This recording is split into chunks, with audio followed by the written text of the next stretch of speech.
Yo, what's up mga paps? For today's video nga pala, dito kami sa Sun Splash Water Park sa may Sahod Ulantan sa Cavite. Ngayong araw ngayon, nagkaayang kami ng mga bata na maligo dahil sobrang init nga ngayon sa bahay. Dahil marami namang resort dito sa amin, maraming ang pagpipilian dito, pero itong napili namin dahil itong pinakamas malapit sa bahay. Ang maganda dito dahil dalawa na yung swimming pool para sa mga bata. Ito yung pangalawang area para sa mga bata na 3 feet pataas. Napakaganda rin dito dahil napakaraming puno na nakapalibot. Talagang presko ang lugar na to. Kaya sa magagawi dito, pag andito na kayo sa lugar na to, chat nyo lang ako, invite nyo naman ako. Ito naman yung pangalawa at ang pinakamalaking pool para sa mga matatanda. 3 feet to 5 feet po ang lalim ng swimming pool na to.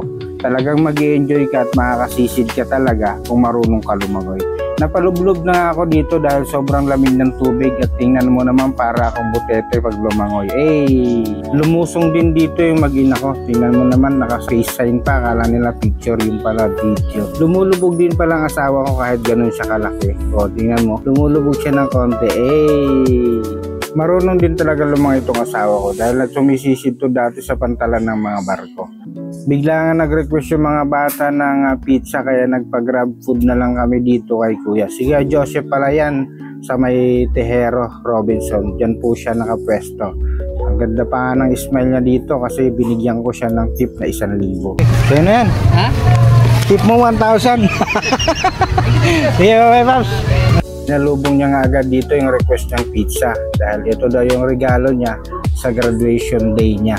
Siyempre, gaya ng nakagawian ng nakaramihan, bago kumain, selfie muna. Yung tipong ayaw mong umiting kaya pinuno mo ng sunblock yung mukha mo, tingnan mo naman itsura niyan bago maligo.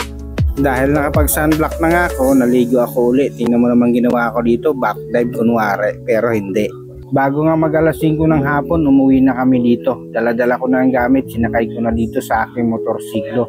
Hindi ko na sila sinabay dahil magmumotor, magta-tricycle lang daw sila pa uwi dahil malapit lang naman ito sa bahay.